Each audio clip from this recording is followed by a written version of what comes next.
Okay, guys, Gavin and Stephen here again. Just a quick intro. Again, like we said, for people who are just joining us, this is not a parenting podcast. This is human behavior as it applies to ourselves, our children, our teenagers. So quick intro just there for people joining us. So I'm going to set a timer now. Excuse, I just noticed the heart here. My wife's lovely Valentine's Day decorations in the house. So, Nice, Stephen. oh yes, Nice. very romantic. I'm going to set a 10-minute timer today, guys. And we're going to do our best just to stick to the 10 minutes. We're going to put ourselves under a bit of pressure. Okay, Gavin. Absolutely. The bluntness if I'm rude and cutting you off, but no, I think it'll be good just to try to condense these videos down just to 10 and see how we get on. So You sprang that on me. it's a marker. It's just so time starts now. So Okay. no, just I suppose this video is going to be about clarification of the comparison piece that we did last week. It was got a lot of traction. Lots of people in the DMs were kind of going back and forth with myself and yourself, Gav. And there's one kind of question on the public forum that was about comparing siblings with each other and how to avoid making one feel, they use the term, less clever. So how can we go about doing that? Okay, so without going back over the first two steps part of this, let's go straight to just the little asterisks that we could put on it. So the very first thing, if anyone wants to have a look at it, just to go back and have a look at the video there. It's a short one, 15 minutes. But we said step one was rooting in their highest value. There was a good piece of this. And step two was breaking down the label of what, let's call it, intelligence was in this, breaking intelligence into its specific actions and inactions and allowing the child to own that highest value. But the piece that the question was focused on, okay, that's fine. But still one of them might feel that one is better than the other. So that, let's say, intelligence is books is better than intelligence in sport. Okay. So the asterisk to this is that for us as parents to be highly aware that the individual parents' priority system, their value system, how they perceive what their identity revolves around, shapes what they emphasize. So effectively, Consciously or unconsciously? very good. So if the parents are not completely aware of that, it's unconscious, and children can smell that. So, for example, if the parents are, let's just say, lawyers, accountants, whatever it is, and let's call it the whatever profession it is, and books is obviously an important part of that, and that was a part of their life, and their success and their identity is built around that, and they can see the benefits of that. Unconsciously, more light may be given to the intelligence. I remember we said intelligence when we broke that down. It might have been staying with a problem for a while, figuring out, a little bit of genius and figuring out, but in this particular area. But the sporty kid might get a little bit, oh, well done, and that's it. But unconsciously, the parents will give that more emphasis to so the child would feel that. So the key, obviously, and it kind of go, and it, I think you can see where we're going with this. The parents need to be highly aware of, okay, the ground the sporty kid in their intelligence. For more information, look at the previous video, but really see how the child's displaying of that intelligence traits, the actions and inactions that make up that intelligence, how that is meaningful for their progression or them coming into their identity, or how it's meaningful for the family.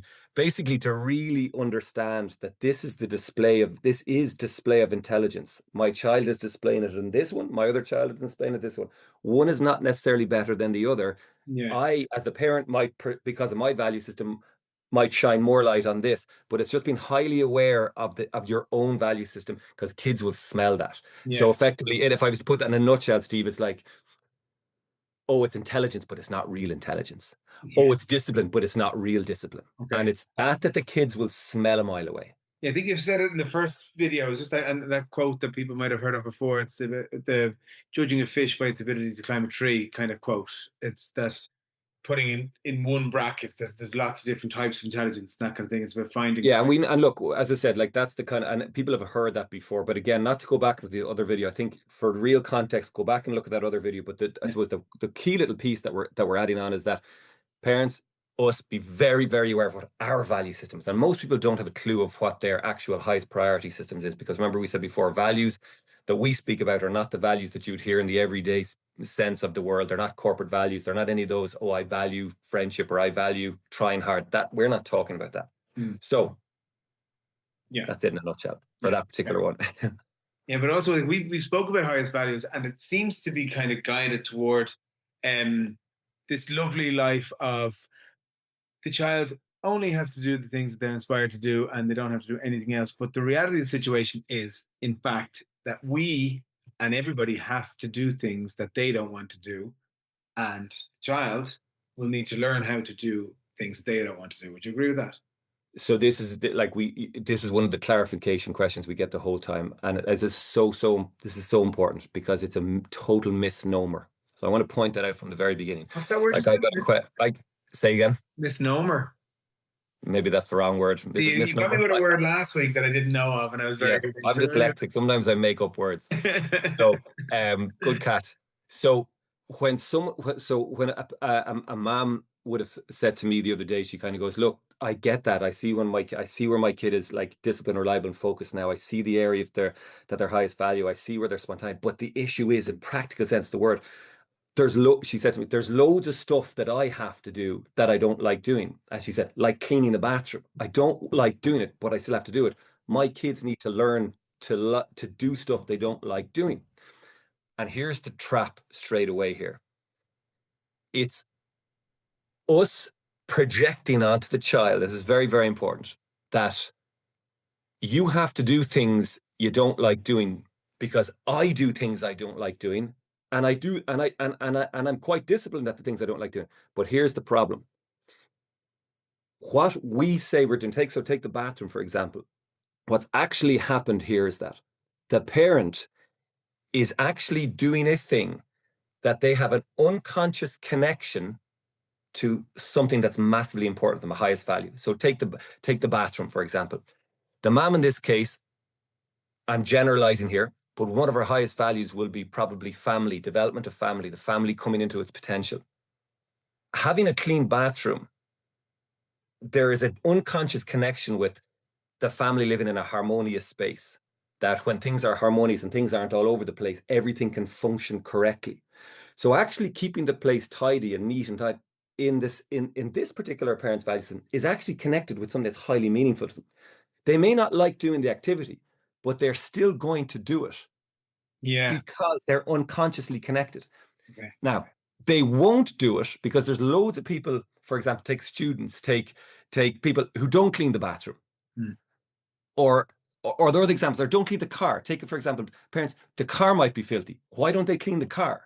Because it's not connected with that highest value for whatever reason. So it's really important for us to kind of go, it's not that our children have to do things because I do things that I don't like. It's not that. What you have to do is we need to first understand what the child's highest priority is. And again, for more information on that, other videos. Yeah. But then the thing they hate doing, we have to help them see the connection between the thing they hate doing and their highest value. The consequence of that not happening is the child is going to live in their amygdala, in survival, meaning you're going to force them to do that activity. Because the brain sees no meaning in it, it's going to drop into its amygdala. It's then going to want to avoid the pain of the moment and move towards an immediate gratification, chocolate, sweets, distraction, scrolling. And what you're actually doing in that case is you're actually helping to myelinate the amygdala, the most primitive part of the brain, because we're making them do stuff they see no meaning in. They're then in this space. So this is the area that gets most blood, glucose, and oxygen. So this is the area that's going to be most activated. And whatever it's activated is most myelinated. Am I making sense? Yeah, that does actually make sense.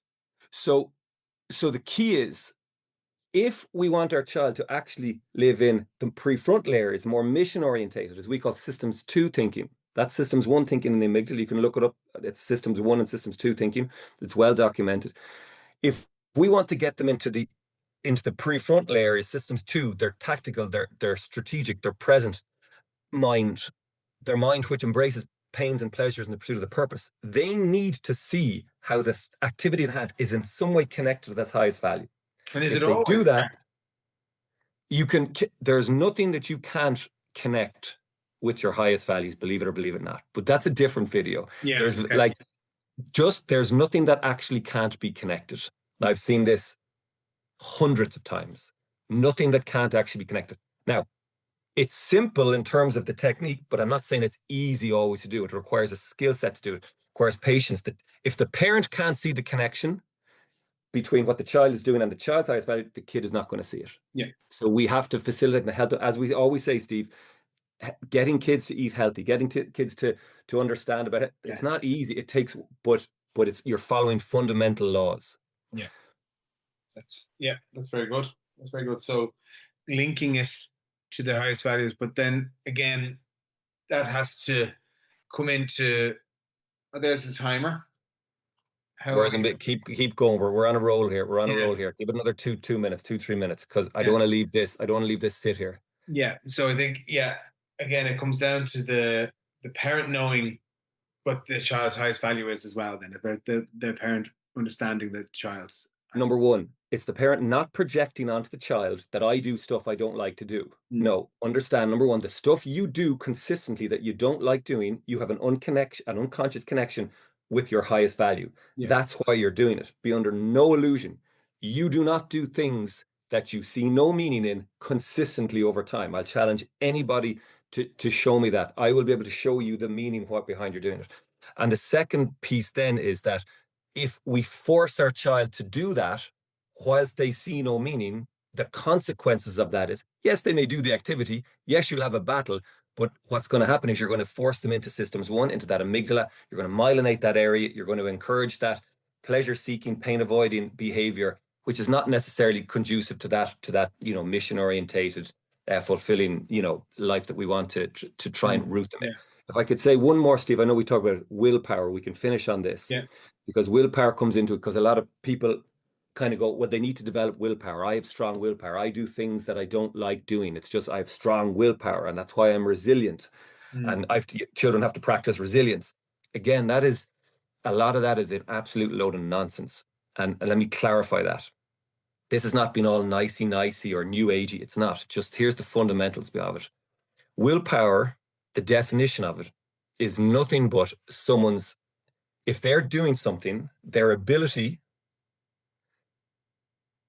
they will either have an unconscious or conscious connection between the thing that they don't like doing, take clean the bathroom, and their highest value. The stronger the connection, the more connections there is between the activity they're doing and the thing that's most important to them, the higher their willpower, the more intense their willpower will be. Willpower will drop all the way down to zero, depending on the level of meaning the brain perceives between the action at hand and the highest value. So I think that's a really important thing, because if that really sinks in with us as parents, it'll help us stop judging them and projecting on the kids going, I have willpower, they have no willpower. No. Does that make sense? That actually does. Yeah. Fantastic. I'm actually shocked. I'm shocked at that. Yeah, guys, again, keep the questions coming. It's great. And we love the engagement. We love the back and forth, the DMs. And again, the school platform is there for the comments and that kind of stuff. And even engage with each other as well on this. If you feel that you can add value to the community, please do that. Absolutely. Because it's just on that, Steve, it's funny, because I don't know, like, so many of the questions that we're getting in are like, there could be 6 questions of the same thing. Just stick it on the forum and stick any feedback you have, because more than likely it's just going to, someone else is having the exact same question, the exact same wonder in their mind, 100%. Guys, thanks a million. Nice to see you next week. Okay, thanks, guys.